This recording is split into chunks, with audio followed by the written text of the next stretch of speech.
Hai drakor lover, selamat datang di channel saya. Kali ini saya akan menceritakan sebuah drama yang berjudul Full House. Full House pertama kali tayang pada tahun 2004. Film ini dibintangi oleh Song Hye Kyo sebagai Han Ji Eun dan Rain sebagai Lee Young Jae. Oke, kita langsung masuk ke episode 1 ya. Diceritakan dalam film ini, Han Ji Eun adalah seorang penulis. Dia sosok yang ceria dan juga humoris. Di awal cerita, ia dibohongi oleh kedua temannya, yaitu Dong Wook dan istrinya Hee Jin. Dong Wook dan Hee Jin mengatakan kepada Han Ji Eun bahwa ia telah memenangkan tiket liburan gratis ke Shanghai. Tadinya Han Ji Eun tidak percaya, tetapi Dong Wook dan Hee Jin terus merayunya. Sampai akhirnya Han Ji Eun pun percaya dan ia pergi ke bandara untuk berlibur. Di bandara, Hee Jin sempat memberinya uang untuk bekal berlibur. Meskipun mereka membohongi Han Ji Eun, tetapi sebenarnya mereka menyayanginya. Mereka berbohong karena ingin menjual rumah milik Han Ji Eun saat ia berlibur. Dan benar saja, ketika Han Ji Eun sudah naik pesawat, Dong Wook dan Hee Jin pun menjual rumah milik Han Ji Eun. Di dalam pesawat, Han Ji Eun ternyata duduk bersebelahan dengan aktor terkenal yang bernama Lee Young Jae. Kala itu diperankan oleh Rain. Itulah pertama kalinya Han Ji Eun bertemu dengan Lee Young Jae. Han Ji Eun pun merasa terkejut dan ia menyapa Lee Young Jae. Tapi Lee Young Jae mengacuhkannya. Kejadian lucu terjadi ketika Han Ji Eun terlalu banyak makan sampai akhirnya ia pun muntah di baju Lee Young Jae. Lee Young Jae merasa kesal, akhirnya ia pun melepas bajunya. Ketika pesawat mendarat, Han Ji Eun melihat baju milik Lee Young Jae yang tertinggal di dalam pesawat dan ia mengambilnya. Ia berniat untuk mengembalikan baju itu kepada Lee Young Jae. Han Ji Eun pun mencari Lee Young Jae, tetapi ia sudah pergi. Sesampainya di bandara Shanghai, Han Ji Eun pun menelpon Dong Wook karena tidak ada yang menjemputnya di bandara. Tetapi tidak ada jawaban. Han Ji Eun pun akhirnya pergi ke hotel dengan naik taksi. Uang yang diberikan Hee Jin di bandara, ia gunakan untuk membayar ongkos taksi. Itu pun masih kurang. Akhirnya, ia membelikan jam tangan miliknya. Sesampainya di hotel, Han Ji Eun menanyakan kamar yang dipesan atas namanya. Secara kebetulan, di sampingnya ada Yoo Min Hyuk yang merupakan sahabat dari Lee Young Jae. Yoo Min Hyuk juga datang ke situ untuk menanyakan kamar Lee Young Jae. Han Ji Eun pun melihat ke arah Yoo Min Hyuk dan menyangka kalau ia adalah orang berkebangsaan Jepang.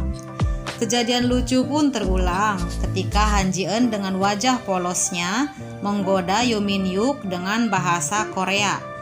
Dan Yoo Min Hyuk tersenyum mendengarnya.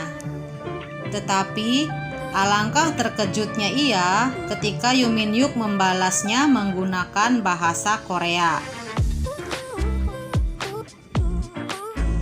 Akhirnya Yoo Min Hyuk pun membantu Han Ji Eun untuk memesan kamar di hotel tersebut. Han Ji Eun pun tertunduk malu karena sempat menggodanya tadi. Yoo Min Hyuk pun kembali tersenyum melihatnya. Di kamar hotel, Han Ji Eun berusaha menelpon Dong Wook lagi, tetapi tetap tidak ada jawaban. Saat ia memesan mie untuk makan, tidak sengaja ia bertemu kembali dengan Yoo Min Hyuk. Han Ji Eun meminta maaf karena sempat menggodanya tadi dan akhirnya mereka berkenalan. Singkat cerita, sudah 3 hari ia berada di Shanghai. Han Ji Eun pun merasa bingung karena ia tidak mempunyai uang untuk membayar hotel dan membeli tiket pesawat. Akhirnya, Han Ji-eun mendapat ide untuk meminjam uang kepada Lee Yong-jae sembari mengembalikan bajunya yang tertinggal di pesawat. Han Ji-eun mendatangi Lee Yong-jae, tetapi Lee Yong-jae sangat sombong dan tidak mau meminjamkan uang. Dengan terpaksa, Han Ji-eun berbohong bahwa ia adalah mantan kekasih Yoo Min-hyuk. Han Ji-eun pun mengarang cerita bahwa dulu ia sempat dekat dengan Yoo Min-hyuk. Setelah mendengar cerita dari Han Ji-eun, Lee Yong-jae pun bersedia meminjamkannya uang. Setelah kembali ke Korea, betapa terkejutnya Han Ji-eun karena ia melihat rumahnya telah kosong. Semua perabotan yang ada di dalam rumahnya sudah tidak ada. Sampai saldo tabungannya pun kosong diambil oleh Dong-wook. Ia mencari Dong-wook kemana-mana, tetapi tidak menemukannya. Lalu ia kembali ke rumah dan menemukan surat dari Dong-wook. Surat itu berisi permintaan maaf kepada Han Ji-eun dan berjanji akan menemuinya kelak ketika ia sudah sukses. Di lain tempat, Lee Yong-jae mendatangi Haewon dan menceritakan bahwa Yoo Min-hyuk akan datang ke Korea. Haewon pun merasa senang. Keesokan harinya, Lee Yong-jae melihat Min-hyuk dan Haewon tengah bercengkrama. Ia pun kesal dan menelpon Han Ji-eun. Ia bermaksud untuk menyatukan Han Ji-eun dan Yoo Min-hyuk lagi. Han Ji-eun datang menemui Lee Yong-jae, lalu Lee Yong-jae merubah penampilan Han Ji-eun dan mengajaknya makan malam. Han Ji-eun tidak menyadari bahwa Lee Yong-jae bermaksud mempertemukan dia dengan Yoo Min-hyuk. Lee Yong-jae mengatakan kepada Han Ji-eun bahwa ia harus kembali kepada Yoo Min-hyuk. Sebenarnya, kala itu Han Ji-eun ingin menjelaskan kepada Lee Yong-jae bahwa ia berbohong tentang kedekatannya dengan Yoo Min-hyuk. Tetapi belum sempat ia menjelaskan, datanglah Yoo Min-hyuk dan Haewon. Han Ji-eun kaget, tapi ia tidak bisa berbuat apa-apa dan akhirnya mereka makan malam bersama. Yoo Min-hyuk mengenali Han Ji-eun dan menceritakan awal pertama ia bertemu Han Ji-eun di Shanghai. Lee Yong-jae akhirnya sadar dan ia kesal karena ia merasa dibohongi oleh Han Ji-eun. Usai makan malam, Yoo Min-hyuk pulang bersama Haewon, sedangkan Han Ji-eun dan Lee Yong-jae bertengkar. Lee Yong-jae sangat marah kepada Han Ji-eun karena ia dibohongi, dan Han Ji-eun pun mengatakan bahwa ia dalam keadaan darurat waktu itu dan terpaksa harus membohonginya. Keesokan harinya, Han Ji-eun didatangi oleh orang yang membeli rumahnya. Ia mengatakan kepada Han Ji-eun bahwa ia harus keluar dari rumah itu. Han Ji-eun pun merasa sedih karena harus meninggalkan rumah yang selama ini ia tempati.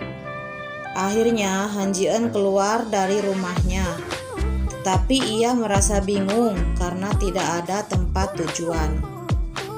Han Ji-eun pun hanya duduk termenung di tepi jalan. Lalu Han Ji-eun kembali lagi ke rumahnya dan duduk di depan pintu rumahnya.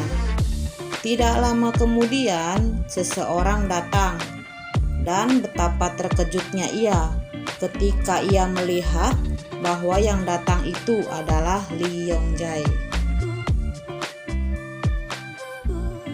Gimana? Seru kan? Mau tahu kelanjutannya? Tonton episode berikutnya ya.